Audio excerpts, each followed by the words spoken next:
You're listening to Sports Entertainment Awareness, bringing you the best in professional wrestling coverage of WWE Raw, WWE Smackdown, WWE NXT, AEW, and backstage wrestling news.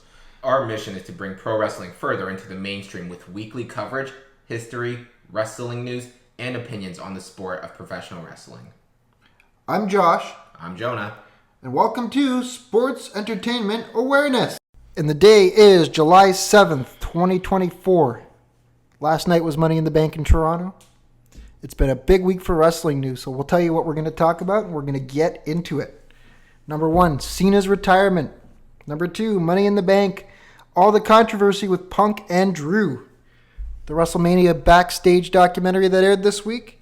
And Charlie Dempsey and TNA. Let's get into it. So a little thing about Jonah. Jonah is a long-time John Cena fan. You should see him right now. He's wearing a Never Give Up shirt, a You Can't See Me hat. He's wearing the armbands. He's got the headband going on top of the hat. I did dress as him for one Halloween. It was Doctor of Thugonomics Cena, but... So last night he came out in Toronto at Money in the Bank, and he announced that he's going to be retiring at the end of December 2025. I cried a little on the inside. Tell us what you think. The initial thoughts on the retirement is sad but expected. He said he's going to retire very soon, in between acting and the fact that he's 45-ish, mid-40s. It's time for him, unfortunately. That being said, where do I rank him historically? What do I think about him? He wasn't a guy of the era. He was the era, especially post-Ruthless Aggression era. And even then, his victory over Big Show at WrestleMania, I consider that the start of the Cena era, or at the very least, we're on that trajectory. I think, unfortunately, sometimes when it was a very mixed opinion, that's more so due to the fact that Vince couldn't build a credible second babyface and just relied on Cena so much. And I don't think it's coincidental that when Cena was at his peak, that's when WWE's booking started to go very much downhill slowly until you got all that crap in 2010. But as far as Cena goes, I believe from an in-ring perspective, he is the most underrated wrestler ever. I believe his wrestling ability does not get enough credit. I believe he cuts one of the 10 greatest promos ever. I think if you look at him and Cody next to each other, it's very easy to see the comparisons between the two. I remember in WrestleMania 20, he got the U.S. title. Mm-hmm. Then by 2005, he had the world title. In 2006, he was getting the world title. There's that ECW One Night Stand where he dropped it to RVD. Then 2006, was it 2007 that the Benoit thing happened? 2007 was the Benoit thing. So they adjust their programming to be PG. Mm-hmm. And they needed a PG star.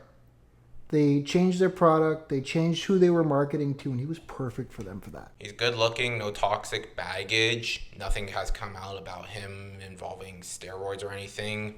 Nothing. But that being said, he was a safe option. He was a good option, especially for a company that was going through probably the worst PR crisis they ever had. Oh, absolutely. And he kept the ship afloat when they didn't have anybody else that could keep that ship afloat. Well, I'm thinking of the roster from 2007, 2008.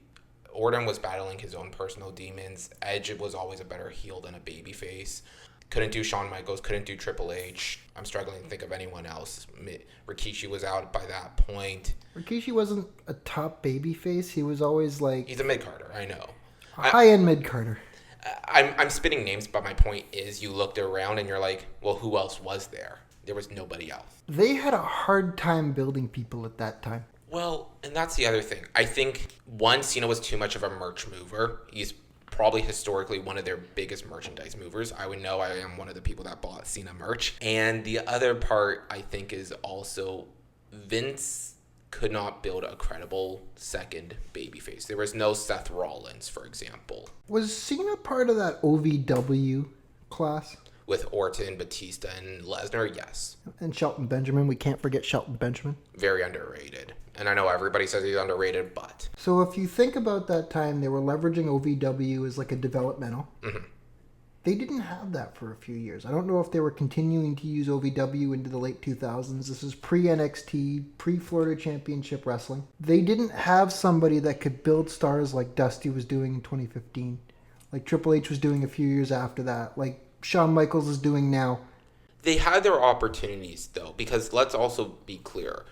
Cena wrestled at a time when you had Daniel Bryan, Bryan Danielson, you had CM Punk. Those were two electrifying people. And more specifically, Punk than Danielson, they never were able to fully wrap their arms around him, despite the fact that that 2011 Money in the Bank match is arguably the most important match of Punk's career, one of the most important matches of Cena's, but WWE just never fully wrapped their arms around Punk. There's your second top babyface right there, if not the top babyface. Punk to me is like a tweener. I don't see him as a true babyface or a true heel. He is a better tweener, and I think that comes a lot more naturally to him. But at the same time, again, it just circles back to the same problem of there was no credible second babyface. You had two top heels of that era with Edge and Orton, but because Cena was the only babyface they had, they couldn't make anyone else as big. They couldn't build up another credible star to swap Cena out. Danielson wasn't ready until 2013, 2014. If you think about Vince always liked big, muscular guys. Just big, jacked, monstrous guys. And I don't think that Punk or Bryan fit that bill, and it wasn't what he wanted. No, and unfortunately, they're probably, I don't want to say ahead of their time, because in all honesty, they weren't really that far ahead. They were a little bit ahead. But for two guys that were relatively small by wrestling standards, you now see a whole generation of smaller wrestlers. I'm 5'11". I'm a lot taller than a lot of these indie wrestlers. We've seen even WWE and AEW wrestlers I'm slightly taller than.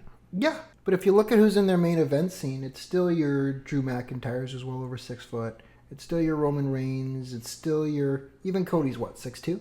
6'2", 6'3". So they're all still over 6 feet. They're not hitting 6'8", 6'9", 6'10" as frequently. Gunther's got to be 6'4", 6'5". There's still that carryover where people just want to see giant guys wrestle each other, but there's not as many of them as there used to be. No, they're not, and I don't know why. I feel like that's a bigger medical question that transcends both of us. But wrestling's just gotten a lot smaller. It's a lot more about work rate, and it's a lot more about storytelling, I find. Wrestling is more of a TV show than about wrestling these days. Oh, absolutely. So now that we're on the topic of the story, what does Cena do next? Well, he's doing that awesome retirement tour. I don't expect him to actually start consistently being here until January 1st when Raw goes to Netflix. He needs to wrap up Peacemaker filming. That being said, though, I think he has 4 rivalries he needs to do. Not in no particular order, but there is one specific one I want to see at a specific pay-per-view. Punk, Orton, 2 massive rivalries. I'd also like to see him go against Gunther. And then Cody Rhodes, I'd like to see him face. Now, I've mentioned this to you before. I think there's a lot of similarities between the two. You can build the story of Cena's trying to break the 16-time record. You can build the story of Cody needs to prove that he's the man, and by doing that, he needs to beat the man. It'll be on WrestleMania. It'll be Cena's go-away match, or not go-away match, but WrestleMania go-away match. You can have that as the night 1 main event, and you can still do Rock and Roman night 2. We know he wants to win one more world title. Mm-hmm. He's got 16 and he wants to beat Flair. And I think WWE would like to erase Flair a little bit from the record books. I would like to see Cena go after the World Heavyweight Championship as opposed to the world title. Or what are they calling it? Is it still the Universal title or no? I think they call it the WWE Undisputed Universal Championship. I think that's the full name. You mean the 24/7, 247, 9/11 Championship? Highway 7. 407. But absolutely, I think that Punk and Orton he's got the history with. The late 2000s was him and Orton at every pay-per-view. And then 2012, 2013, 2014, it was him and Punk. So there's definitely history. He closes off those feuds. I think I'd like to see him put some people over. Give the rub to Cody. Give the rub to Gunther. I think Drew deserves it. Okay, I don't hate that idea. And the thing is, I think you're 100% right. Cena is one of the most giving wrestlers WWE has ever had. My problem is that he's already put over so many people in these sort of mini returns he's done leading up to this retirement tour. That's okay. He doesn't need the win. He's not trying to stay in the company long. December 2025 is his end date. He's going to be working, 30 matches? 30 dates? 30 to 40, he said. 30 to 40 dates, so that's a good year for him between now and then. I think this is just one more opportunity to give back, and then he's going to go and do movies permanently. He said he's still going to be involved in the company in some form and capacity. I think he'd be a better president than Rock, and we'll get into that later, I know. But I don't expect Cena to leave. I think he said it best, though. He's always going to be a part of the company, just instead of bright colors and jorts, it's going to be more suit and tie. And I think you'll kind of see him become a little bit of what Triple H has turned into, which is like he comes under the real name, but he still comes with the music. He does the signature stuff. He still gets the pop. He's just going to deal more on the business side. I think that would be interesting. There's lots of opportunities for him to represent WWE globally, stay around and be part of the program somehow, some way. So it's great if he sticks around, but he's been gone off and on a long time anyway. And that's the thing, and I do give Cena credit. He's been very honest and open, where it's like, I don't want to commit to WWE if I'm not willing to make the commitment they need from me. And if you also want to talk about somebody who eats, sleeps, and breathes this company, it is Cena. He is the ultimate WWE guy in a way. I think he carries a passion about wrestling and WWE that very few people have, in a way that I don't think Hogan had, in a way that I don't think Rock has, in a way that I don't think Austin has. And those are probably your three biggest draws ever right there. That's something that if you're all in, you have to be all in. And you can't be thinking about anything else. And he was like that for years. He was the workhorse. He was the company. He was the metaphorical and literal reason that company probably survived. And I think WWE would still be around since there was no viable number two after Vince bought out WCW. But it wouldn't be the global mega enterprise it is without Cena. Absolutely. It's hard to see anybody else filling those shoes. If Vince had it his way, everybody would be on steroids and they'd just all be big, sweaty men. So let's wrap this one up and let's get into Money in the Bank. So last night was an interesting Money in the Bank. B+. You know what? I was a little bit disappointed by the main event. I understand why they did it that way. They needed to have Cody wrestling in Toronto, but they didn't want anybody going over him in a realistic fashion. Yeah, you want to protect your top guy, but I'm not worried about it because Cody will get the victory back at SummerSlam, and that's probably when Roman returns. I would have expected more hardcore spots, maybe a run-in. I think that's kind of the problem with the card overall. It was a little bit too predictable, and granted, predictability isn't necessarily a bad thing in wrestling, especially when you're telling a large story like Drew and Punk, like the Bloodline. But I think overall the card itself was predictable. Tiffany Stratton winning wasn't really a surprise. McIntyre winning Money in the Bank wasn't really a surprise. Solo winning wasn't really a surprise. It was a fine card overall. I've seen better. I've seen worse. I fully expected CM Punk to somehow get involved in that McIntyre match. It just had to happen. It had to happen. I don't like the way it happened, though. I think you still could have gotten the same result or in a different way. Maybe if you had Punk screw Drew in the actual Money in the Bank match. Because now you just pissed away the men's briefcase. Now, I should clarify, it wasn't a McIntyre match. It was Rollins and Damian. But the minute you saw Drew take that briefcase down, you knew he was going to either walk out at the end of the night with the belt, or you knew that Punk was going to screw him and he wasn't going to walk out with a briefcase. I didn't believe he was going to successfully cash in. I figured Punk was going to screw him. But at the same time, it still is kind of annoying. I think you should have given the briefcase to LA Knight or Jimmy Uso. I don't believe you should be pissing away the Money in the Bank contract, which is basically a creative get-out-of-jail-free card for no reason. It advances the story, yes, and now you can insert Rollins into that feud because Punk unintentionally also screwed Rollins, but I don't know. I still feel like you could have gotten the same result in a different way. They now do 2 Money in the Bank matches, a men's and a women's. Mm-hmm. It felt more meaningful when there was just one. I know, but then you got it. We've had this conversation before, and basically, it's hard to not have 2 Money in the Bank matches. It's hard not to have 2 women's or 2 elimination chambers. It's hard not to have 2 rumbles because of how far women's wrestling has come. And if you don't do it, then all of a sudden you have a much larger wrestling question of why don't the women get the same rights as men? Now, I actually think it's better that they have 1 active Money in the Bank. Yes, they threw away the men's one, but I think it makes the women's one more meaningful. I think it does too. I think Tiffany Stratton winning. I think Chelsea Green should be the odds-on favorite to win the Royal Rumble. She was the MVP of that match, and she might be your most over superstar, not named Rhea Ripley. But that being said, Tiffany Stratton's also there, and I think she is going to be the next top heel. Okay, if the ring is 4 feet tall, 5 feet tall, 4 feet tall, and then those ladders are 10 to 15 feet tall, she was 20 feet up in the air. She easily traveled, because the ring is 20 feet by 20 feet. I think it's about a 10-foot gap between the barricade and the ring. She easily traveled 20 feet from the top of the ladder all the way down through that table. There's a video of her, and I think it was Diano Peralta. I may have butchered that last name, but they're in TNA and they do the exact same spot, and it's just as freaky then as it was in that match. I actually thought that there was better hardcore and better hard-hitting spots in the women's match for Money in the Bank than the men's match.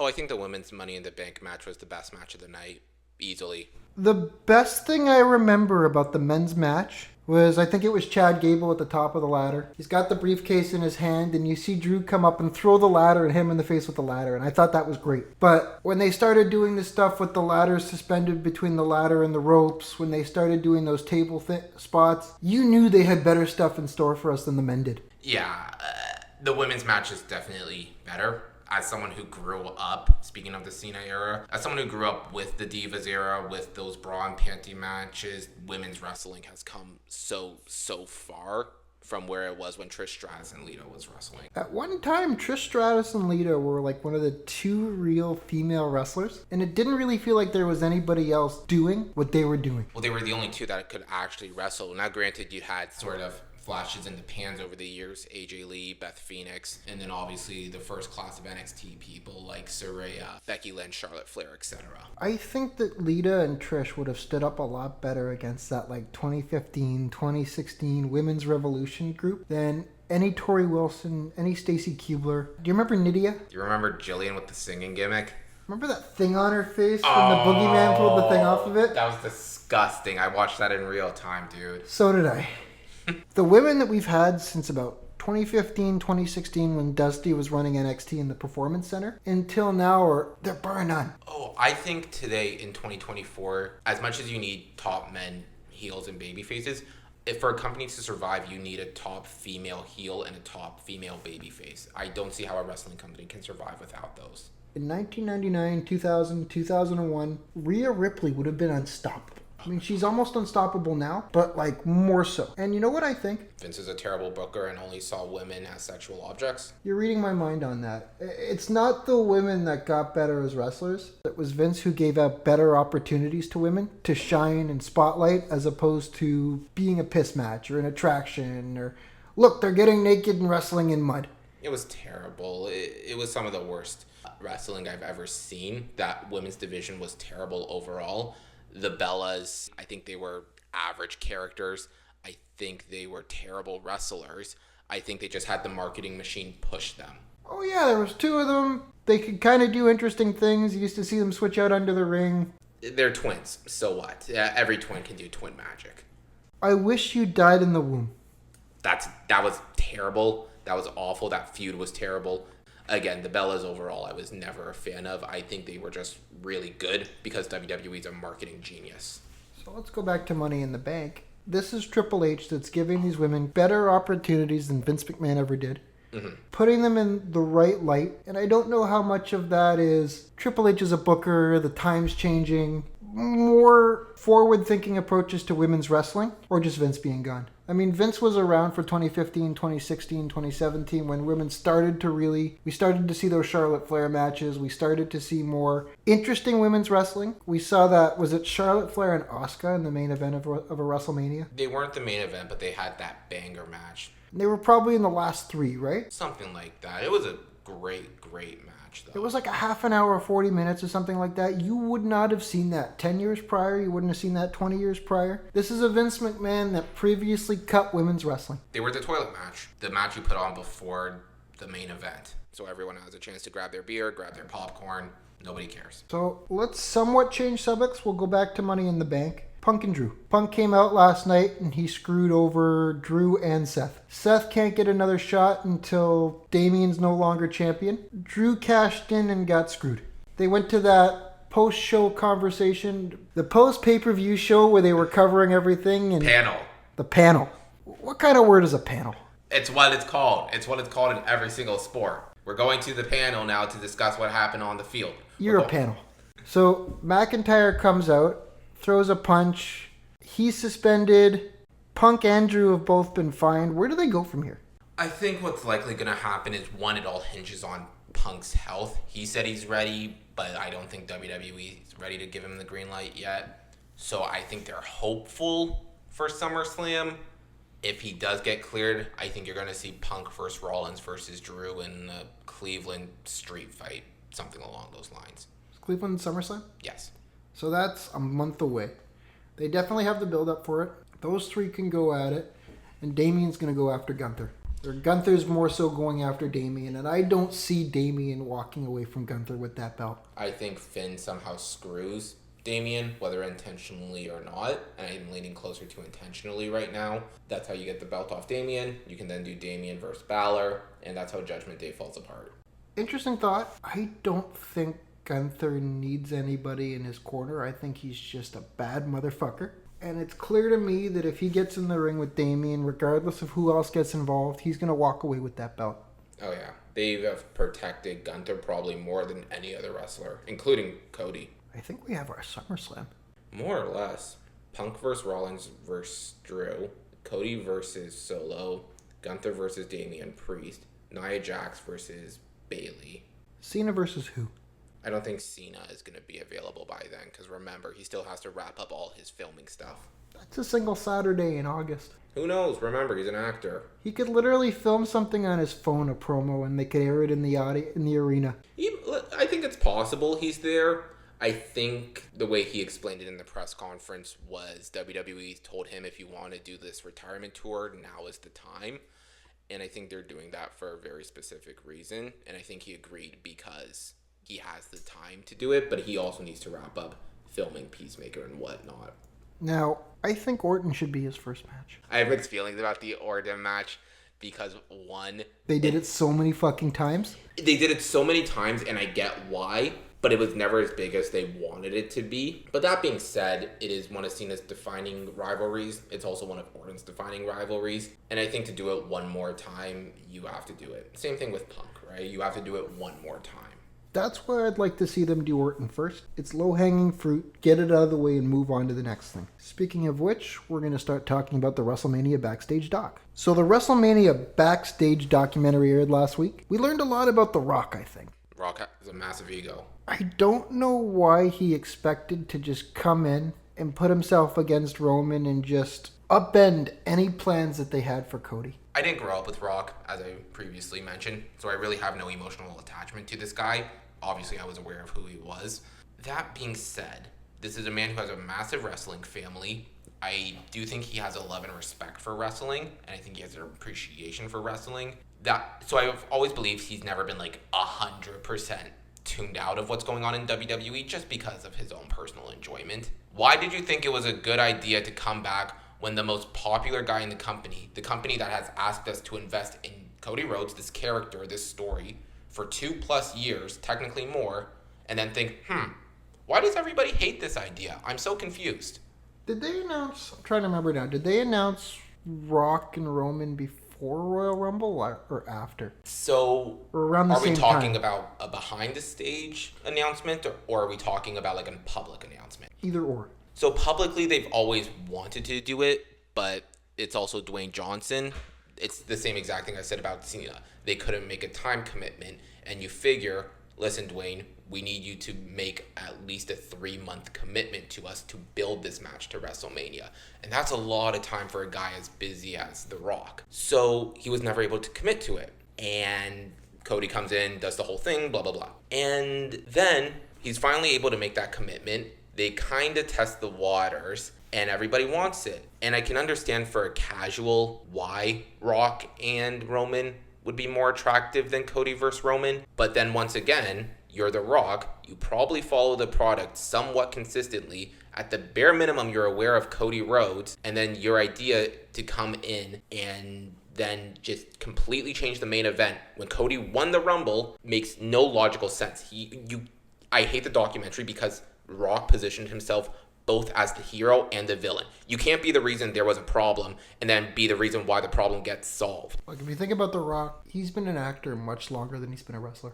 Yes. 1995 was when he debuted, 95, 96 as Rocky Maivia. Mm-hmm. By 2003, 2004, he was in movies full time. At WrestleMania 20, I think he was the Rock and Sock Connection versus Evolution or some stupid match like that. Why not? Sure. But by that point, he was already acting full time. I know he came back in the early 2010s. He did the 2 matches with Cena. As a casual, you might know this guy as an actor as opposed to a wrestler, and you might think to yourself, why is this actor coming to wrestle? Well, I think casuals obviously have an idea of where The Rock comes from. I don't think most people are 100% tuned out and has no idea what wrestling is at all. Like, people know who Cena is. People know who Hulk Hogan are. Does everybody know who Stone Cold Steve Austin is? I met one person who didn't know who he was, and I was a bit surprised. And it's funny, he'd seen movies he was in. Exactly. That being said, though, everybody probably has at least some sort of inkling where The Rock comes from. That being said, the people who will tune in consistently are your hardcore fans. The people who will watch it for a bit and then leave are your casuals. The problem is, though, your hardcore fans are also your most consistently vocal fans. So your options basically turn down to, we can either ignore the fans, and this is going to be the 3 longest months of Wrestlemania since probably Roman versus Brock, and you're going to put yourself in a corner where it's like, well, we want both these guys to lose. This main event sucks. This build sucks. We wanted Cody and you didn't listen to us.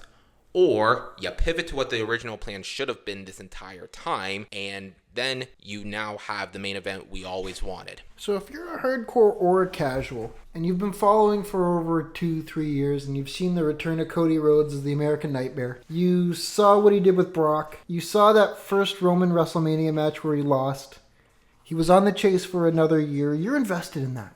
And it's the best story they've had in years. I don't understand why this 52-year-old actor, or I guess he was 51 at the time, who hasn't wrestled consistently in a decade, and even then before that, there was another decade where he wasn't wrestling consistently, or maybe not a decade, but 5 or 6 years. Yeah, he's Hollywood, he's a multi-billionaire, he's this, he's that, he's the other thing, he's friends with the owners. I don't know why he thought he was going to get in and interject, especially if this is for the fans. Well, and this is the way, that's why he kept repeating throughout the documentary, we got to do it for the fans. I don't want them to hate a segment. I don't want them to hate a moment of this. Well, this also isn't hard, and I don't know if it's that when you're a guy like Nick Khan, a guy like Triple H or The Rock, where you're so high up and so involved that it's kind of hard to imagine yourself as a fan.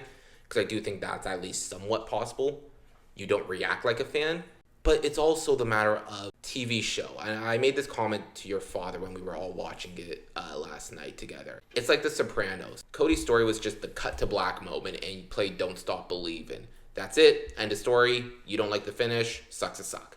And it's like, you've asked me to invest in this story financially and emotionally to tune in weekly for the last 2 years. Longer if you're a hardcore fan and followed Cody's journey on the indies. And now you're telling me all that time I spent invested in your product does not matter. The Sopranos ruined Journey for me. Exactly.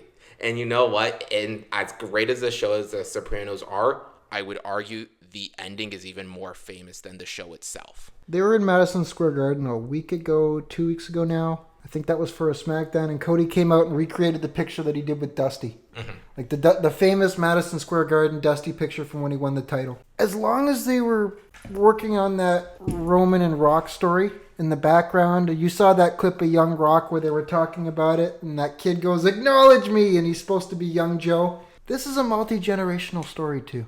And this is one that I think people are a lot more invested in.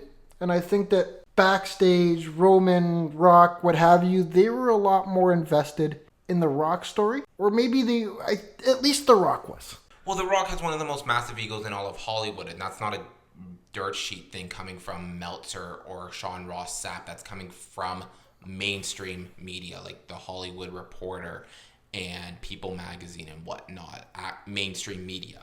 And it's wild because if you think about him, he only wrestled for one company. He was a bit of a Nepo baby. A bit. Oh yeah, when your dad's Rocky Johnson, your grandfather's Peter Maivia, all your cousins are Anoa'i or Fatu. If your name's Anawahi, it's a guarantee you'll at least get a long rope in WWE. Oh, absolutely. I think that's why him and Triple H never got along either. You know what? You're Triple H. You're a guy who's had to scratch and claw and manipulate in some cases to the top of the card, or at the very least to establish yourself as one of the bigger talents at that point. And in comes The Rock, who I don't want to say was handed everything because it's not like he was over from the day he stepped foot in the door. Oh, they hated him when he was Rocky Maivia. Die, Rocky, die. I am kind of happy they didn't bring back those chants. But that being said, I can understand why someone like Triple H has never been a big fan of The Rock, because it's probably like this guy has not really earned anything This guy has caused me nothing but headaches of problems.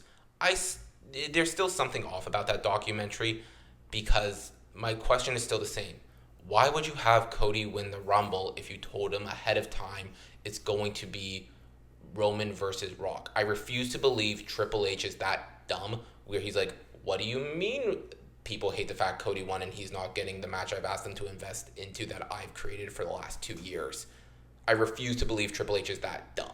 Unless they really, really, really thought that people were going to be okay with him going for the World Heavyweight Championship, which, you know what? I would have been okay with it, but it wouldn't have been the same after he chased Roman's belt, and it would have looked better for Roman than it did Cody. And the other part of this is, you have to remember, at that point, he already faced Rollins 3 times, and he beat Rollins 3 times. Now, granted, I love Rollins, I love Cody. I would have been fine with a 4th match, and I still think they have a 4th match in them. But to do that at WrestleMania when you already have all the story in place and all the pieces in place, it didn't make sense. And I think you would have unintentionally turned a lot of fans on both Cody and Rollins. And then if you go down that path, it's like, congratulations. You now have your fans pissed off at your top 2 baby faces. Everybody hates Roman again. Everybody hates Rock. And it's gone down as probably one of the worst WrestleManias ever. I think it would have turned people off of, like, WWE in general. Would have been the best thing to happen to AEW.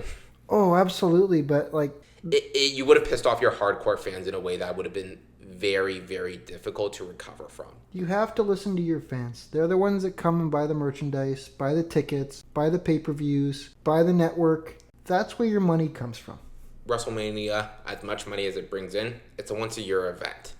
Whereas your hardcores are the ones that tune in on a weekly basis, are talking about the product. There's literally people who have built their entire careers discussing this one company, and all of them would have said the same thing. Why did you do this? This is terrible booking. And I've said this. I think Triple H really only has 1.5 misses so far as a booker. The 1.5 being, I still think Cody should have gone over at WrestleMania 39. If you want to say that's a bit of a moot point now, then fine. But that could have been, if Cody were to have wrestled Rollins and not beat Roman or something along those lines, it would have been something I don't think Cody could have ever come back from. And it would have been something Triple H probably creatively would be eating the crap for a long time. I think it was okay that he went at 40 instead of 39. A Rhodes is always his best when he's chasing. That's every babyface, though. And it circles back to, again, you have to give the fans the payoff. If he wasn't going to win at 39 and win at 40, fine. But you can't have him lose at 39 and lose at 40. Oh, it would have just... If I would have been Cody, I would have left at that point. I would have gone back to AEW. He would have been the premier draw of AEW, especially after the work he did in WWE. You could honestly say, screw it. I'll work a couple indies. I'll be the biggest draw in indie history. I don't think so, and I'll tell you why. He needed to go somewhere where the money was right. He was talking about retiring by the time he's 40. Probably closer to 45 now, I'd say. Yeah. Because I think he just turned 39. But if he would have lost the second time at 40, left the company... I would have finished up the contract and retired. Yeah, take the money and move on. Yeah. Would have done irreparable damage to him. I'm no longer a top guy. This is BS. I'm going home. Speaking of going home, we've got our last segment coming up. So this week, Charlie Dempsey made an appearance in TNA. And this is notable for a few reasons. The first thing I'm going to say is that Charlie Dempsey is William Regal's son. The second I'm going to say is that he's an NXT talent. And I think it's incredible now that TNA has people from NXT and even WWE coming over and appearing on their show, and vice versa. We saw Jordan Grace at Royal Rumble. We've seen a few people come out now. This is a partnership that I never expected to happen, and I'm kind of convinced that AEW has pushed the two companies together. What do you think? I do think so. I think despite all the criticism we have said and AEW has online, the truth is the partnerships is one thing that gave them a legitimate competitive advantage over WWE. If you're someone like Jon Moxley, it's a lot easier to go to Tony Khan and say, hey, I want to go wrestle a few dates in the Tokyo Dome for New Japan, than it is if you're someone like even Cody Rhodes or Roman to say, hey, I want to go wrestle down at TNA prior to this partnership. Now, granted, I don't think you'll ever see top guys like Cody or Roman do anything outside of WWE, But I think eventually you'll start seeing some of the lower mid-card wrestlers on the main roster in TNA and maybe even outside partnerships. I believe I saw somewhere they have a partnership with another Japanese promotion coming soon. Noah, maybe? Possibly. I know Io Sky announced for a few dates. I know Shayna Baszler and the Creed brothers just did something for GCW. So you're starting to see them partner with more people. And if you're someone like GCW or another Japanese promotion, partnering with the biggest brand in the world, it's only a win for you guys. Now, when you have a partnership and the two parties aren't equal, one's your WWE and one's your TNA, and they're not equals by any stretch of the imagination. It's even wilder because at one point they were actual competitors. They actually tried TNA to have a Monday Night War where they brought in Bischoff and Hogan, and they did the same thing they did in WCW at the end. Well, you're telling me the two guys that torpedoed WCW in the long term also torpedoed TNA? So who do you think helps who more in this TNA WWE relationship? I think it depends. I think if you're WWE, that video library is probably worth more. I think it's a little bit easier to do a documentary on a guy like AJ Styles, who wrestled in that promotion for 11 years. But I think TNA probably benefits more. They get the WWE rub. They can call up someone like Jordynne Grace to go wrestle in NXT, and you'll probably see her on another WWE main roster pay-per-view, I'd say likely before end of year. It also allows your NXT guys to go down and get a little bit more experience. And again, you get the WWE rub. We all heard that pop Joe Hendry got when he was part of that Rumble for NXT. That was probably one of the loudest pops of the year so far. Do you believe in Joe Hendry? Of course I do. Do you? I thought he was a myth. I believe in Joe Hendry more than I believe in myself. I've noticed. It's great exposure for TNA. I don't know how many people know about TNA to the level that they know about WWE. I remember when I was younger and I first discovered what TNA was.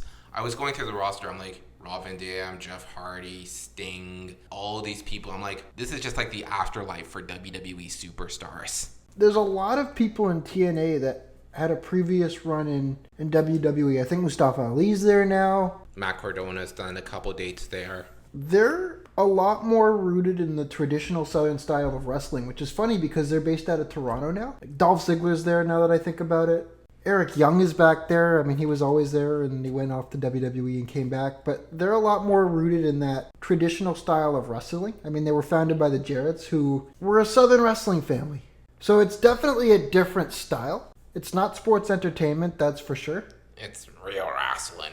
I'm a little bit surprised they've made it this long. They were founded in the early 2000s. They've had all kinds of different management. They've been owned by a few different companies. They've had all kinds of people come and go over the years. I think it's natural for them to eventually partner with WWE, especially if AEW's out there just throwing big money at people. TNA's never going to be able to throw the money at people that AEW or WWE can. So they're able to spotlight their talent on big wrestling shows. They're able to bring eyes to them when you find out that WWE talent is there. So I think this is a beneficial relationship for both parties. I think it could be great for TNA. I think, to your point, it allows them to build their stars a little bit more. I think it allows WWE to maybe allow their younger talents to get experience elsewhere. I think... So my dog keeps coming and interrupting. I literally was holding his mouth shut because he wanted to come and talk into the microphone. Your dog is more self-aware than I think anyone will ever understand. I want to know why he wants to wrestle whenever we're watching wrestling. I want to know why your dog has very unique ways of upsetting people. Like, he'll dig into my skin, he'll bark at you, he'll sit on your dad's head. Oh, he knows he can get to you, and he's got different ways of doing it. So we were talking about TNA and WWE, and I think that's an excellent partnership for both parties. I think it's a natural next step, and it definitely helps TNA more than WWE, and I think that's going to be a second thing that Anthem buys is TNA.